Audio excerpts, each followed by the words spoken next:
ఎడారిలో సెలయేర్లు సెప్టెంబర్ 13వ తేదీ. నీవు సిద్ధపడి ఉదయమున సీనాయి కొండ ఎక్కి అక్కడ శిఖరము మీద నా సన్నిధిని నిలిచి ఉండవలెను. నిర్గమాకాండము 34వ అధ్యాయము 2వ వచనం. దేవునితో సహవాసం కోసం ఉదయకాలం నియమించబడింది. ప్రతి ఉదయము ఒక ద్రాక్ష పళ్ళ గుత్తి లాంటిది. దాన్ని నలిపి ఆ పరిశుద్ధ ద్రాక్ష రసాన్ని త్రాగాలి. ఉదయ సమయంలో నా శక్తి, నిరీక్షణ చెక్కు చెదరకుండా ఉంటాయి. సాయంత్రం నీరసించిపోయినప్పుడు ఆ కొండ ఎక్కలేను. రాత్రంతా ఆనాటి అలసటను పాతిపెట్టి ఉదయాన్నే క్రొత్త ఉత్సాహాన్ని ధరించుకుంటాను. పరిశుద్ధమైన ప్రాంతకాలంలో మొదలైన దినం దీవెనకరమైనది. తొలి విజయం ప్రార్థనలో పొందితే ఆ రోజంతా విజయవంతమే. తెల్లవారుజామునే కొండ శిఖరం మీద నీవు ఉండగలిగితే ఆ దినమంతా పవిత్రమే. తండ్రి, నేనొస్తున్నాను. నీ పరిశుద్ధ శిఖరానికి రానియకుండా ఈ పల్లపు ప్రాంతాల్లోని ఏది నన్ను ఆపలేదు. నీ పిలుపుకే నేనొచ్చాను. అందుకే నాకు నువ్వు ఎదురు వస్తావు. ఉదయాన్నే శిఖరానికి చేరగలిగితే ఆ దినమంతా ఆనందమే. అరుణోదయం నీ సాన్నిధ్యంలో, పక్షులు మేలుకొనే వేళలో, నీడలు జరిగిపోయే వేళలో వేకువ కంటే తెల్లగా నీ సన్నిధి ఉదయించాలి నాలో.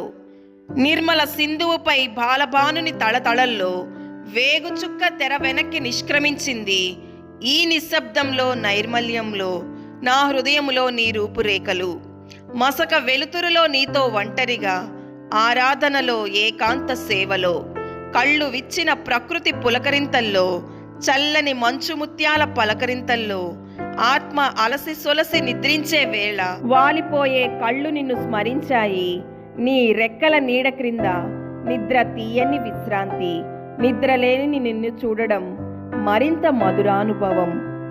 ఉదయం పలారం అయిపోగానే చార్లెస్ కౌమెన్ గారి అమ్మగారికి 1 గంట సేపు ఏకాంతంగా గడిపే అలవాటు ఉంది.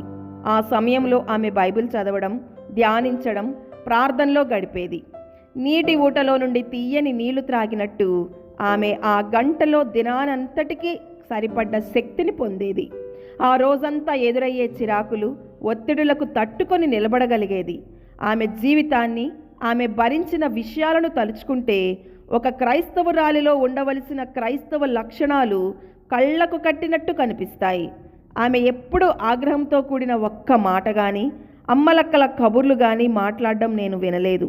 జీవపు ఊటలో నుండి త్రాగుతూ ఆత్మీయ మన్నాను తింటూ ఉండే వాళ్లలో కనిపించే లక్షణాలన్నీ ఆమెలో కనిపించేవి. వికసిస్తూ ఉన్న మొగ్గలనే దేవునికి ఇవ్వండి, వడలిపోయిన పువ్వుల్ని కాదు. అంటే ప్రాతకాలపు తాజా సమయాన్ని దేవునితో సహవాసం చేసేందుకు ఉపయోగించండి. దేవుడి మాటలను దీవించునుగాక. ఆమేన్.